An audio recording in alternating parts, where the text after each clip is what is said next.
안녕하세요. 우영어TV 우영원장입니다.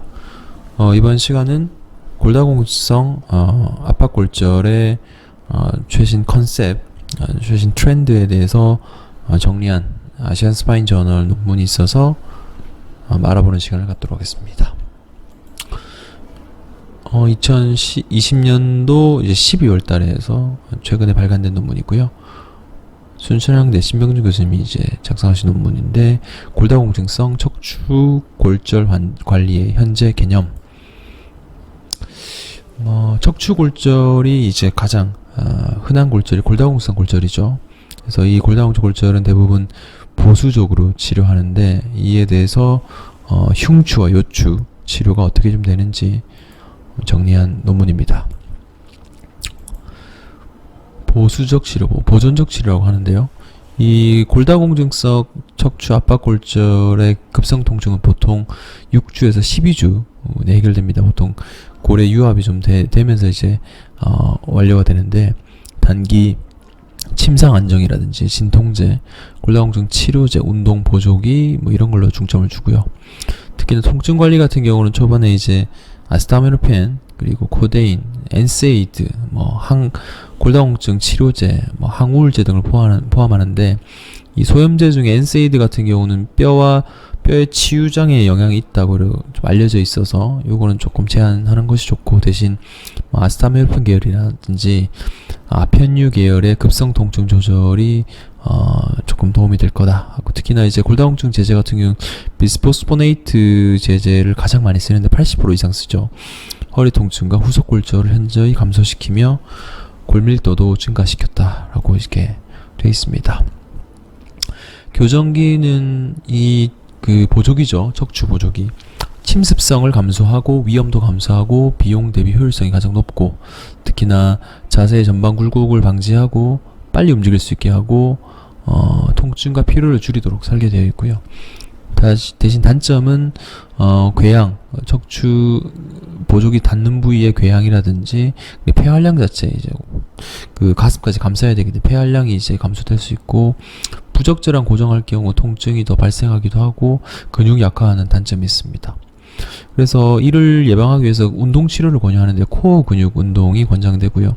이 운동은 부종과 통증 관리를 위한 진통제도 좀 줄일 수 있고 골절 위험을 줄이는 데 도움이 됩니다. 그래서 굴곡 운동보다는 주로 이제 신전 운동을 하면서 이 코어 운동을 같이 해주는 게 많이 도움이 되실 것 같습니다.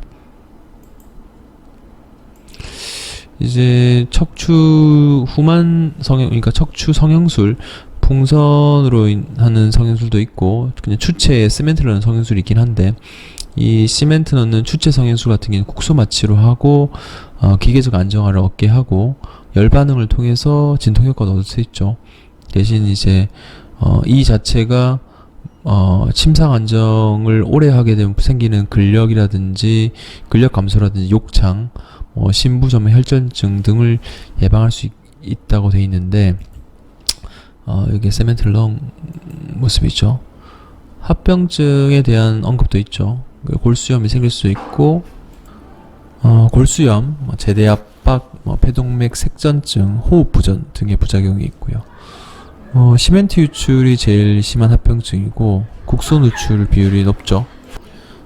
그리고 이 시멘트 누출 위험을 줄이기 위해서는 조치가 좀 권장되고 있는데, 술 전에 영상을 좀 되시면 봐야 되고, 시멘트 양도 좀 체크를 해야 되고, 많은 시멘트를 넣지 말고, 그리고 투시 장비를 자주 봐야 되고, 고점도 시멘트를 넣고 3-4분간 좀 천천히 주입하는 것을 이제 권장하고 있습니다. 그리고 추체 성형술 이후에는 재골절이라든지 인접 부위에 골절이 또 생기는 경우도 있는데, 인접 분절 같은 경우는 한 2달 이내에 생길 가능성이 높고, 다른 데보다도 골절이 생긴 이유 중에 하나가 생체 역학적 변화를 봤을 때 뼈가 시멘트가 너무 단단한 거죠. 그래서 골절이 이제 생기게 됩니다. 현재까지는 요약할 때 이 추체 성형술이 효과가 결정적이지 않는다고 되어 있고, 초기에 통증 관리 달성하기에는 좀 신중하자. 그래서 저도 한 2주간 경과를 좀 보고, 특히나 고령 환자 같은 경우 바로 좀 시행하고 있고요. 경과 보고 조절하고 이제 시술을 시행하고 있습니다. 외과적인 수술입니다. 지속적인 통증 및 기형, 그리고 신경 결손. 그래서 이런 경우 수술이 필요한데, 수술 전 합병증과 임플란트 실패 가능성이 18%에서 41% 상당히 높죠.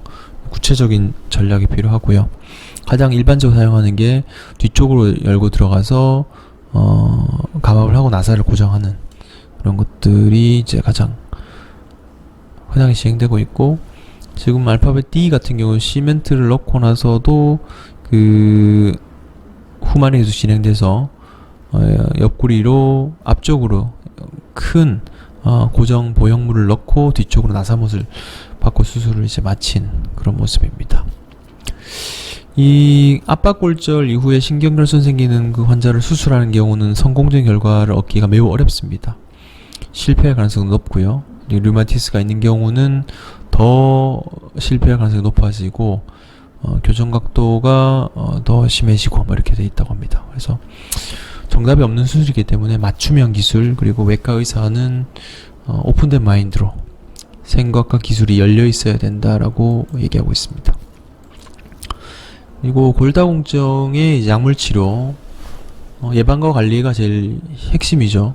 그래서 기본적으로 칼슘과 비타민 D, 그리고 비스포스포네이트와 에스트로겐 수용제, 호르몬제, 그리고 데노스맙과 테리파라다이트, 부갑상선 호르몬입니다. 그래서 제일 많이 쓰이는 게 약물이든 주사든 비스포스포네이트와 테리파라다이트인데, 이 비스포스포네이트는 1년간 유압률을 증가하나 단점이 이제 4년간 쓰게 되면 치아라든지 고관절 골절 자체가 미세골절이 생길 수 있다는 단점이 있고, 이 포스테어 같은 경우는 골형성 유도하고 상당히 높긴 한데 간혹 근육통, 우울감을 유발할 수 있다고 해서 각각의 치료의 장단점에 맞춰서 주사하는 게 필요합니다. 그래서 이 골다공증 압박골절에 대한 표준 전략이 분명하진 않고 복합적으로 접근을 하는 것이 필요하다고 되어 있습니다. 결론입니다. 골다공증은 골절이 발생하기 전에 예방하는 것이 최우선입니다. 골다공증 주사 약물 치료하는 거죠. 그리고 골절이 발생하면은 신경학적 증상이 없는 경우에는 보조기와 포스테오가 가장 치료에 적합하고, 2주간 치료했는데도 효과 없으면은 추체 성형술을 권장하고 있습니다. 그리고 신경학적 손상이 동반된다, 못 걷거나 다리 저림이 심해지면은 수술을 결정해야 되는데, 후방 고정술이 골든 스탠다드고, 하지만 이게 안 될 경우, 좀 다른 컨디션이 안 될 경우 내시경 감압 및 추체 성형술도 한 옵션 중에 하나로 볼 수 있습니다. 정답은 아니고요. 그래서 예방을 하고 만약에 골절이 생기면 빨리 대처하는 것이 큰 수술을 막을 수 있는 지름길인 것 같습니다. 이번 영상은 골다공증 압박골절의 매니지먼트, 치료 방법의 최근의 트렌드를 알아봤습니다. 도움이 좀 되셨으면 좋겠고요. 내용이 좀 길었는데 모든 환자분들이 골다공증의 통증에서 벗어나는 시기가 빨리 왔으면 좋겠습니다. 시청해주셔서 감사합니다. 좋은 하루 되세요.